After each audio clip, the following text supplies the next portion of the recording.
तो आज हमारे मार्केट के मारुति सेगमेंट में दिलशा रानी हमारे साथ जुड़ रहे हैं। काफ़ी दिनों बाद उनसे मुलाकात हो रही है और जब भी उनसे बातचीत होती है काफ़ी अच्छा लगता है और मैं तो कई बार उनके सामने भी बात बता चुका हूँ कि उनका हंसता मुस्कुराता हुआ चेहरा कई लोगों के दुख हर लेता है। तो इसलिए आप हंसते रहें, मुस्कुराते रहें, आप हेल्दी और वेल्दी रहें, ये हमारी शुभकामनाएं हैं दिलशा आपके साथ।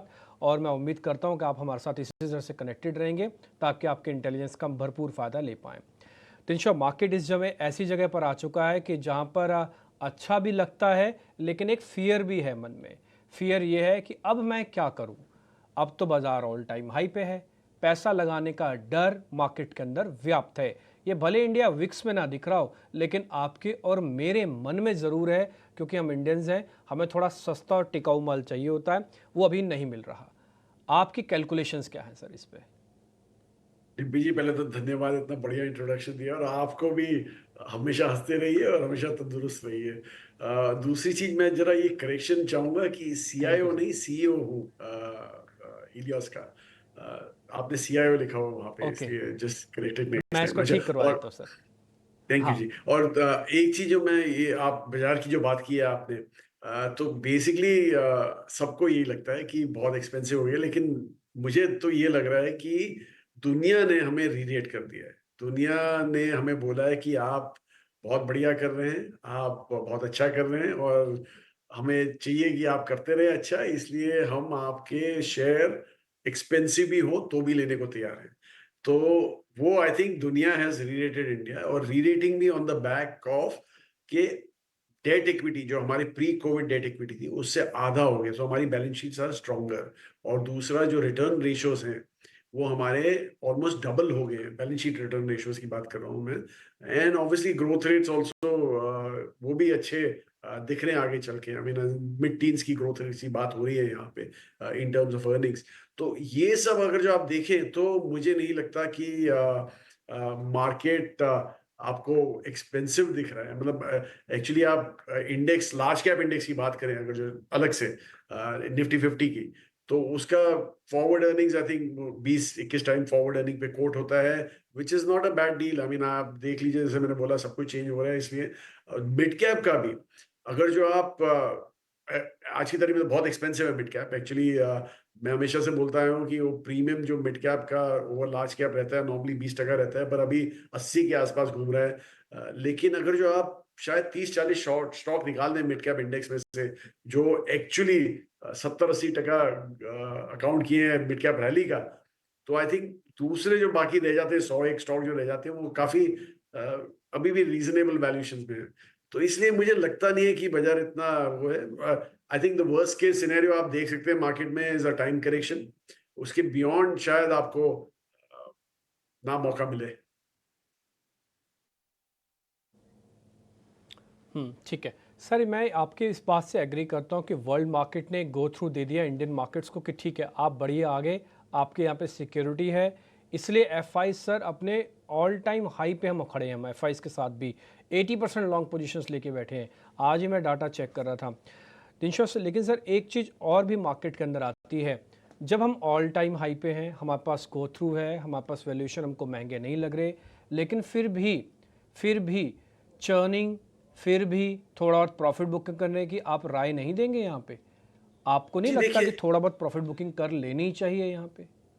जी डिम्पी जी, एक्चुअली जैसे मैंने कहा कि मुझे तो वर्स्ट केस में टाइम करेक्शन देख रहा है। ऑब्वियसली एक जो बेस हमने बनाया हुआ है वो ये बनाया हुआ है कि यूएस में जो है वो एक सॉफ्ट लैंडिंग होगी, और जो आसार दिख रहे हैं वहां से वो यही दिख रहे हैं कि सॉफ्ट लैंडिंग होगी।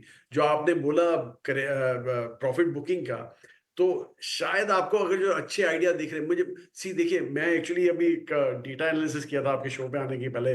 पिछले 10 साल में अगर जो आप निफ्टी 50 को देखें, तो निफ्टी 50 कोई 214 या 215% ऊपर गया है। और ये over a period of 2475 trading days की बात कर रहा हूं मैं। अगर जो आप उसमें से सिर्फ 10 दिन निकाल दें, जो 10 बढ़िया दिन थे, सबसे बेस्ट डे थे निफ्टी के, तो आपका रिटर्न सिर्फ 90% रह जाता है। तो आप सोचिए, आप टाइमिंग तो कभी कर नहीं सकते इस बाजार में, और अगर जो करने भी चाहेंगे तो आप, you will miss out the best days, और probably you may miss out the bad days also. But the point is कि अगर जो रहे बाजार में तो बेटर है। तो अगर जो प्रॉफिट बुकिंग करनी ही है आपको, तो आप इस स्टॉक में, वो स्टॉक्स में कीजिए जहाँ पे आपको वैल्यूएशंस बिल्कुल ही स्ट्रेच दिख रहे हैं, ग्रोथ रेट्स कम दिख रही हैं एज कम्पेयर टू हिस्ट्री। तो वो सब में आप कर सकते हैं, और लेकिन आपके पास आइडिया भी होना चाहिए कुछ बढ़िया सा जहाँ पे आप इन्वेस्ट करना चाहें। Otherwise I would say stay committed to the markets. ठीक है, तो मार्केट्स में बने रहना है और साथ ही वर्ल्ड मार्केट्स ने जो है शायद इंडियन मार्केट्स को रीरेट कर दिया है। और डिंचा सर, नमस्कार, मैं सृष्टि बात कर रही हूँ। हमेशा बहुत अच्छा लगता है आपसे बात करके। पिछली बार भी आपने ऐसा ही भरोसा जताया था, मुझे याद है, मार्केट्स पे, और देखिए मार्केट्स रुकने का नाम भी नहीं ले रहे हैं। पर डिंचा सर, हमने आपसे कुछ एक सेक्टर्स के बारे में भी समझा था जहाँ पे आपका पॉजिटिव नज़रिया था। उसमें से मुझे याद है कि जो न्यू एज टेक कंपनीज थी, हाल फिलहाल उसमें आपने कुछ स्टेक भी बढ़ाया था। वो भी हमारे दर्शकों को थोड़ा बेनिफिट हुआ था। पर अब देखिए डिंचा सर, इतनी तेज़ी के बाद थोड़ी सी घबराहट भी होती है कि कौन से सेक्टर्स पे ध्यान लगाएं।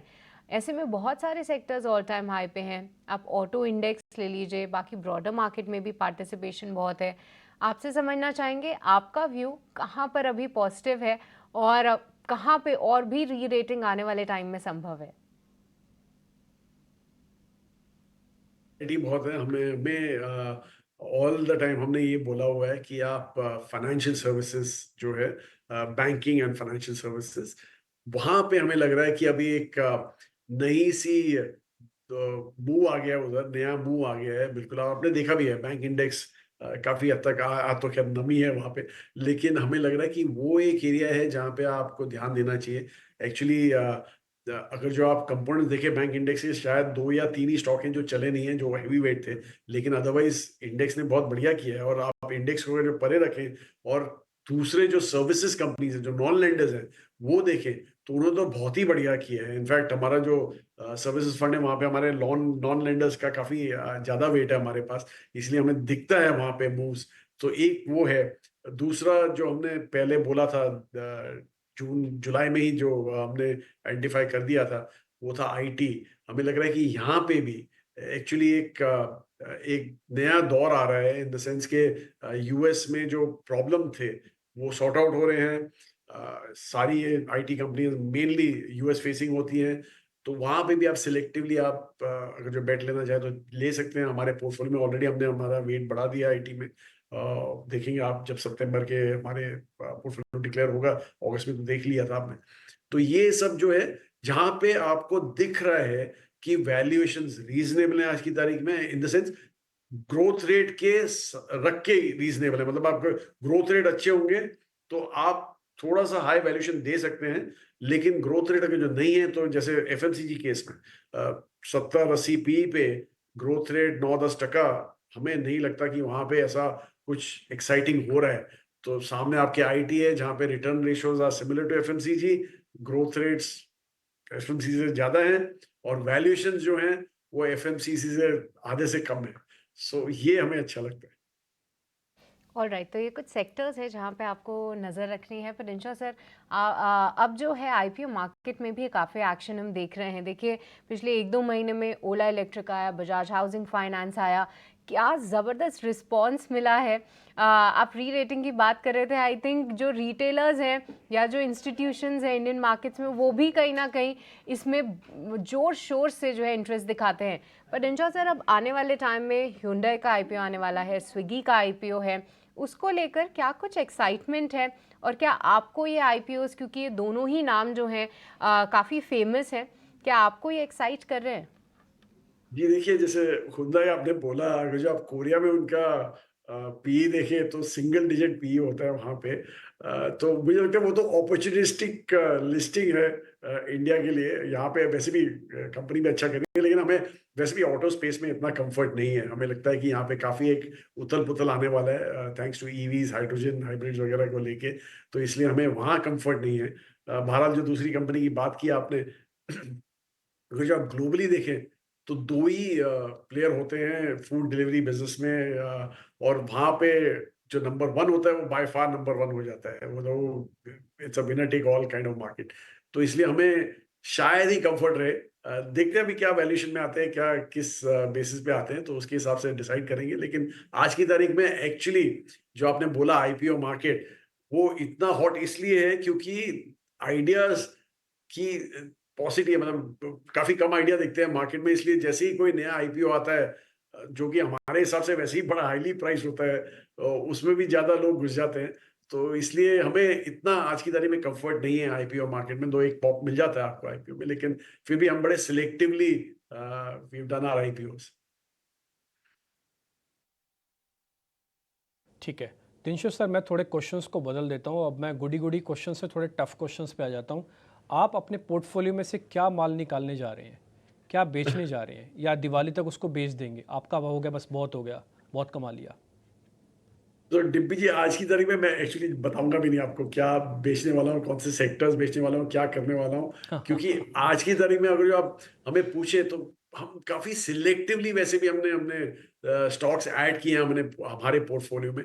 बहरहाल जो हमने निकाले थे पहले बजट के रनअप में, वो काफी पीएसयूज हमने अपने कम किए थे हमारे, और डिफेंस स्टॉक थोड़े हमने ट्रिम किए थे, तो वो सब थे। अदरवाइज आज की तारीख में तो हमें लगता नहीं है कि इतना कुछ पोर्टफोलियो में ऐसा कुछ दिख रहा है जो एक स्क्रीमिंग सेल हो या कुछ, क्योंकि हमारा जैसे मैंने बोला बिल्डअप भी हमारा काफी सिलेक्टिवली होता है, और एक्चुअली हमें बहुत क्लैरिटी है कि हम सेल करेंगे फॉर रेजिंग कैश, वो तो होने ही नहीं वाला, क्योंकि कैश का जो इम्पैक्ट कॉस्ट होता है वो काफी हैवी होता है। जैसे मैंने बोला कि if you lose out the best 10 days, आपका तो आधे से कम हो जाता है रिटर्न मार्केट में, इसलिए better to remain invested and remain invested in good stocks. Right? That's how it is. Sir ये एक्चुअली मैंने क्वेश्चन इसलिए भी पता किया था कि अगर आप नहीं बेच रहे हैं तो फिर रिटेलर्स को भी अपने पोर्टफोलियो में ज़्यादा बेचने की ज़रूरत नहीं है। हाँ, लेकिन कटाई छटाई ज़रूर करो, ये मस्ट है। आपका गार्डन तभी ब्यूटीफुल होगा जब आप छोटा मोटा काटते पीटते रहेंगे, पूरा गार्डन उखाड़ने की ज़रूरत नहीं है। ये लेसन बहुत अच्छा है। अच्छा दिनशो सर, वो मैंने CIO की जगह आप CEO हो गए हैं सर, ये मैंने कर दिया ठीक। आप ठीक है सर? देख लिया डिब्बी जी, थैंक यू ठीक है sir, thank you very much. ठीक है सर, धन्यवाद। Thank you very much. अच्छा लगा आपसे बातचीत करके, उम्मीद करते हैं जल्दी आपसे वापस मुलाकात होगी। Thank you very much sir. मुझे भी बहुत अच्छा लगा, थैंक यू डिब्बी। तो फिलहाल मार्केट्स में अगर आप मोटा मोटी नोटिस कर रहे होंगे, थैंक यू, तो डाइवर्जन